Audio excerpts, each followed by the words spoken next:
வணக்கம். சர்க்குருவே சரணம். உங்கள் அன்பு நண்பன் தேனி பாலா செல்வி.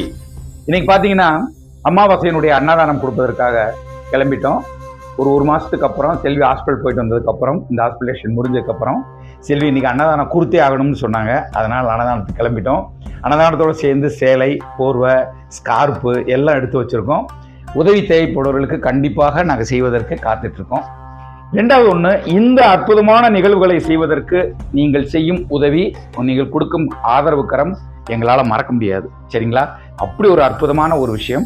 அதனால கண்டிப்பாக சர்க்குருவிடம் நீங்கள் சொல்லிய அத்தனை விஷயத்தையும், நீங்கள் வேண்டிய அத்தனை வேண்டுதல்களையும் இந்த அமாவாசை பூஜை அன்னைக்கு அவருடைய பாதங்களில் சமர்ப்பிச்சுட்டேன். உங்கள் வீட்டில் நீங்கள் நினைத்தபடி, நீங்கள் வேண்டியபடி நடக்க எல்லாம் வல்ல நம்ம சர்க்குருவை நாங்கள் இருவரும் பாலாஸ் ஆன்மீகத்தின் சார்பாக மனமாற வேண்டுகிறோம். வாருங்கள், போய் அன்னதானம் கொடுக்கலாம். வாங்க.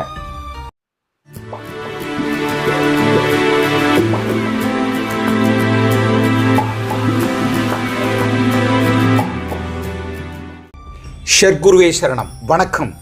எங்களால் முடிந்த உதவியை உங்களுடைய அனுமதியுடனும் உங்களுடைய ஆதரவுடனும் அன்புடனும் செய்து கொண்டிருக்கிறோம் என்பதில் எந்த விதமான மாற்றமும் இல்லை.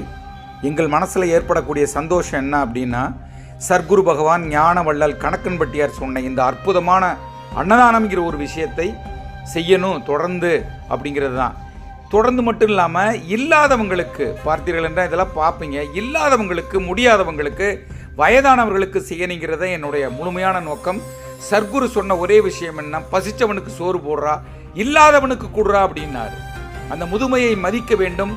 அந்த ஆதரவற்றோருக்கு ஏதாவது செய்யணும் அப்படின்னு முடிவெடுத்து தான் உங்களுடைய அன்பான ஆதரவிலும் உங்கள் அரவணைப்பினையும் இதை நான் செய்து கொண்டு இருக்கிறேன். செல்வி ஹாஸ்பிட்டல் போயிட்டு வந்ததுக்கப்புறம் கண்டிப்பாக பண்ணியே ஆகணுங்கன்னு சொன்னதுனால இந்த முறை அருமையாக வந்து இந்த அற்புதமான அன்னதான நிகழ்வையும் வஸ்திர தானத்தையும் கொடுக்கணும்னு சொல்லி வந்தோம்.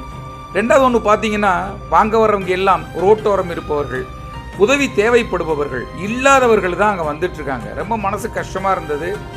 அவர்களையெல்லாம் பெற்று வைத்த பிள்ளைகள் இல்லையா அப்படிங்கிற ஒரு எண்ணம் எங்களுக்கெல்லாம் தோன்றிச்சு.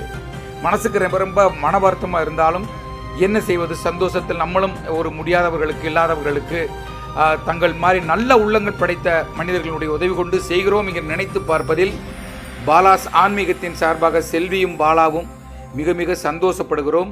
உங்கள் அனைவருக்கும் நன்றியையும் வாழ்த்துக்களையும் தெரிவித்துக் கொள்கிறோம். இந்த அன்னதான நிகழ்வுக்கு உதவி செய்த உங்கள் அத்துணை பேரின் இல்லங்களிலும் சொர்க்கமாக வாழ வேண்டும். நீங்கள் அனைவருமே கடன், நோய், நொடி எதுவும் இல்லாமல் நிம்மதியாக வாழணுங்கிறத என்னோட ஆசை. மேலும் என்னால் இந்த நிகழ்வுகளை பார்க்கும் பொழுது தொடர்ந்து என்னால் பேச முடியல. ஏன்னா மக்கள் எப்படி இருக்காங்க அப்படின்னு பார்க்கும்போது அப்படியே மனதிற்கு ஒரு நிகழ்வாக இருந்தது. என்னால் தொடர்ந்து பேச முடியவில்லை. வாருங்கள், தொடர்ந்து பார்க்கலாம். இவர்களுக்கெல்லாம் பிள்ளைகள் இருப்பார்களா இல்லையா என்று ஒரு சந்தேகமாகவே இருந்தது எனக்கு.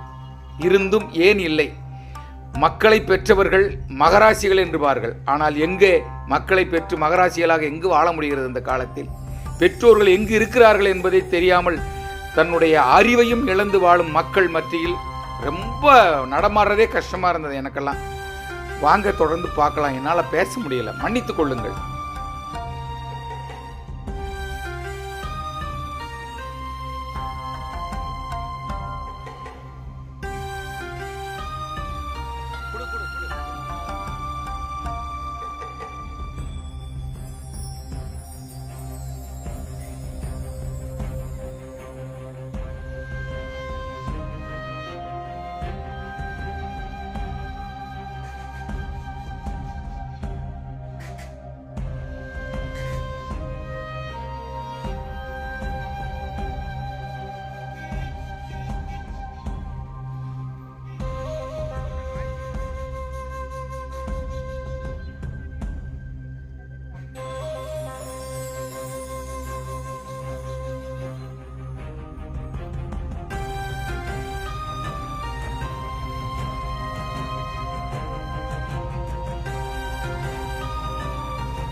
சர்க்குருவே சரணம். மீண்டும் அடுத்த பதிவில் உங்களோடு சந்திக்கிறேன். மனம் நிறைவோடு உங்கள் தேனி பாலா செல்வி. வணக்கம்.